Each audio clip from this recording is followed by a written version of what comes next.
hablando en serio. Doctor, no porque seamos de la misma generación, pero usted sabe o no. Hermano, ¿cierto o no? ¿Verdad?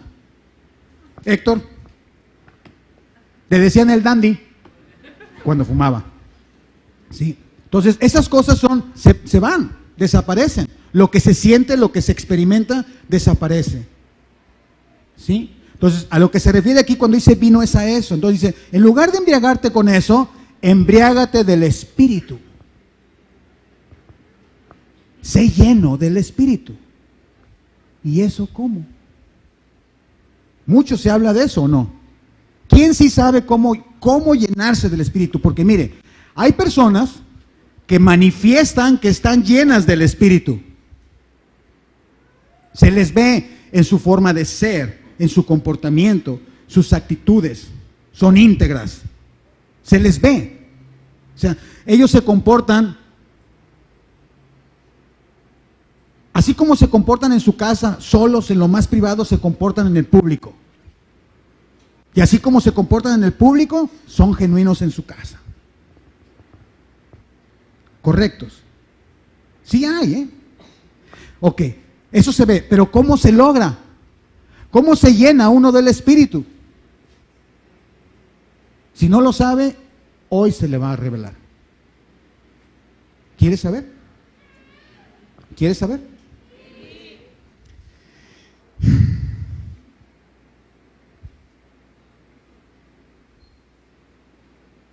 Yo he escuchado decir a algunos cristianos,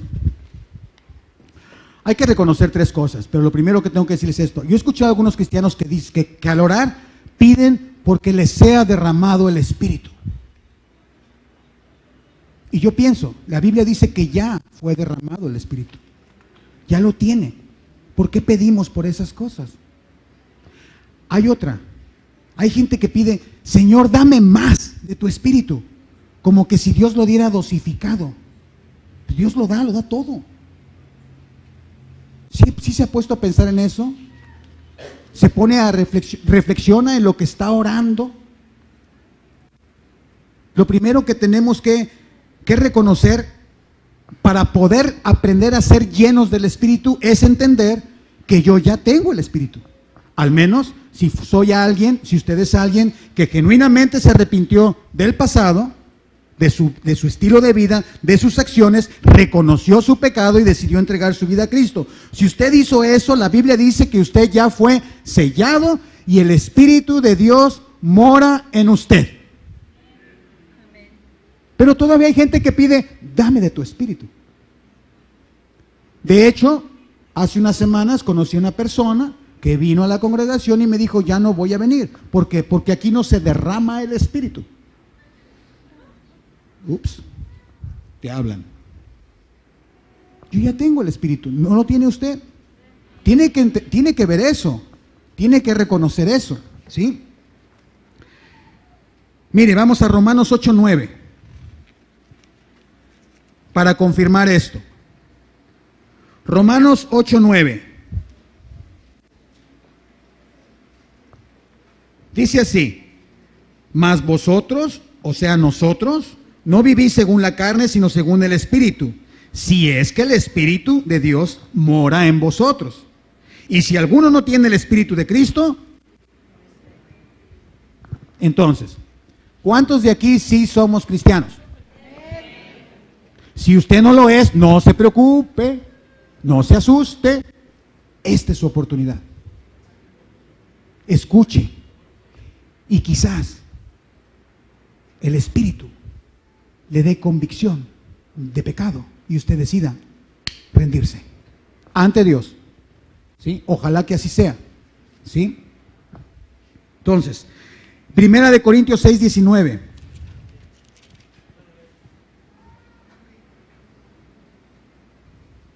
Si a usted le cuesta trabajo ir a la Biblia con rapidez, necesita inscribirse a un discipulado. Ok, 1 Corintios 6:19.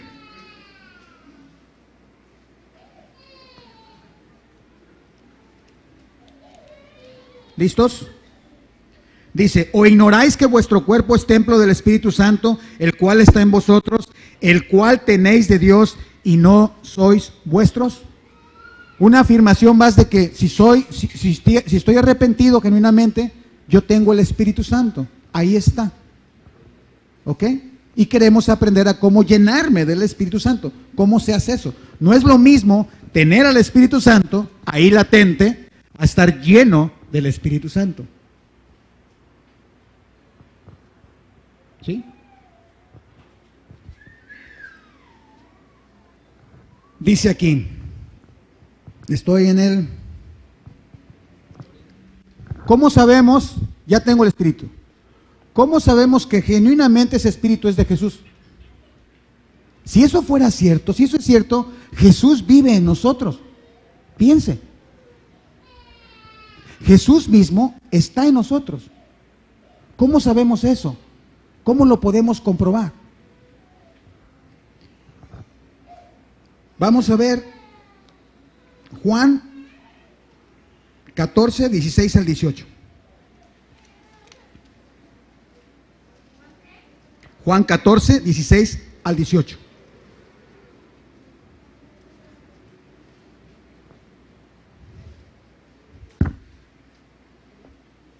Estos versículos dicen algo genuinamente impactante. Mire, dice, y yo rogaré al Padre, Jesús está diciendo esto, y os dará otro consolador, para que esté con vosotros para siempre.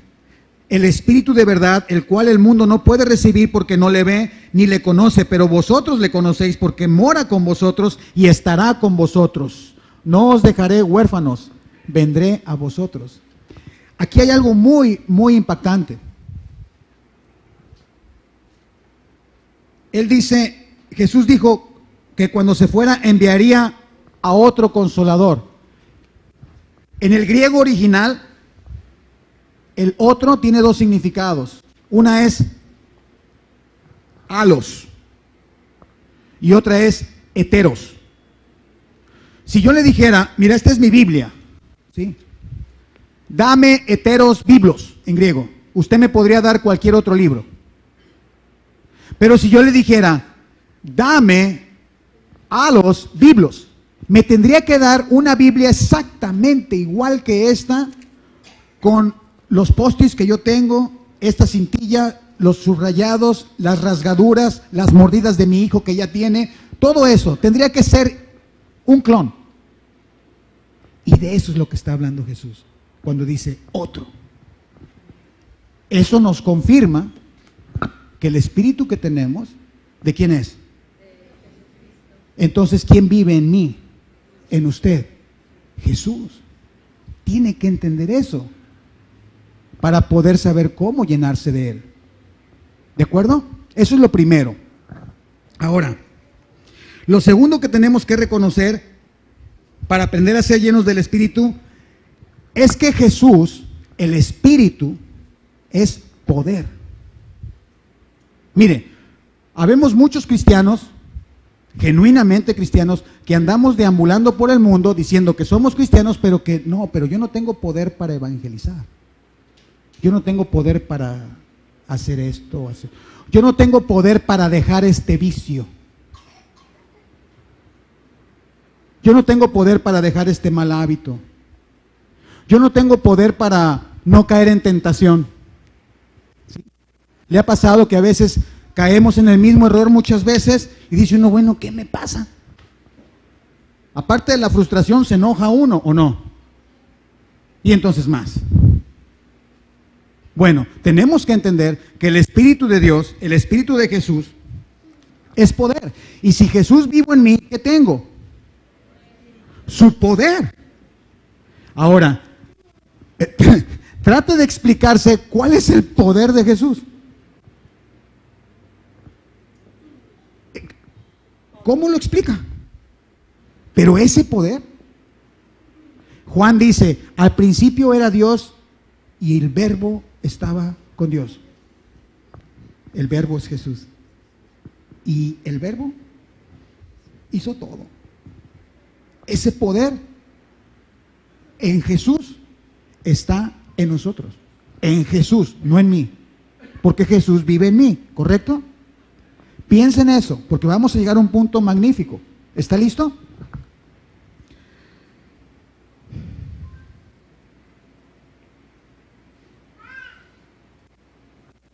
Vamos a 2 de Pedro 1:3.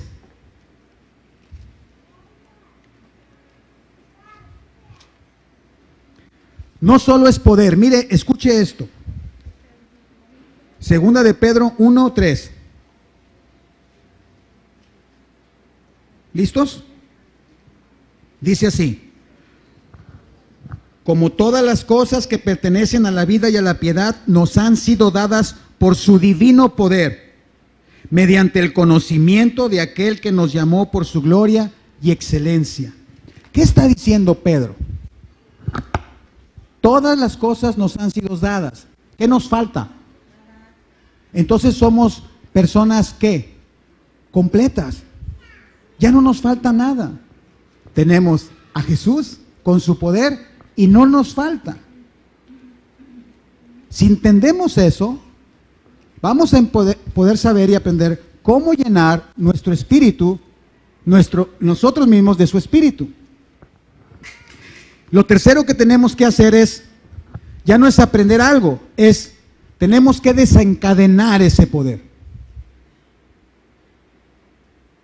La palabra original que se utiliza en la Biblia, cuando habla de poder en griego, es dunamis. Y de ahí proviene la palabra dinamita. Si usted, como yo, somos genuinos cristianos, somos dinamita pura en Cristo. ¿Y por qué no exploto? Un petardo. A veces una lucecita. ¿Qué me pasa? ¿Por qué no tengo ese? ¿Qué sucede? Falta el tercer punto. Tiene que aprender a desencadenar ese poder. No va a ser para su placer, ¿eh? Tenemos que entender eso. Va a ser con un propósito específico que Dios tiene para nosotros. Nunca se le olvide eso. Ya no se trata de mí, se trata de Dios. ¿Sí? Entonces, ¿cómo desencadenar ese poder? ¿Quiere aprender a desencadenar ese poder? ¿Cómo ser lleno del Espíritu? ¿Quiere aprender? Es muy fácil, mire.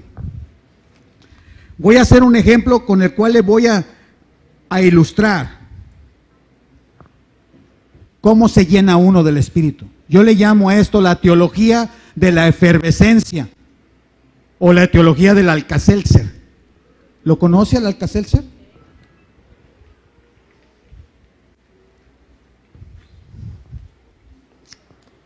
Alka-Seltzer, antihistamínico. Su componente original, aspirina y bicarbonato. ¿Cómo fue descubierto? En una época donde había gripa y en una fábrica nadie se enfermó de gripa. Fueron y le preguntaron al dueño y le dijeron, ¿cómo le haces? Les doy aspirina con bicarbonato y mira. Al que lo vio, se le ocurrió hacer la tableta. Y ahora ya tiene otros componentes porque la aspirina daña el estómago y cosas así, ¿no? Pero esta fórmula, la fórmula del Alka-Seltzer contiene, ¿sí?, algo que alivia la indigestión estomacal, entre otras cosas. Pero aquí está, sola, no hace nada. Si la abro, pues blanca. Todavía no hace nada, pero aquí está el poder. ¿Qué necesita? Mire cómo se llena. Este ejemplo nos muestra de alguna forma, por favor, de alguna forma, cómo el Espíritu de Dios necesita agua y llegar al fondo para desencadenar su poder. ¿Y qué pasa con el agua?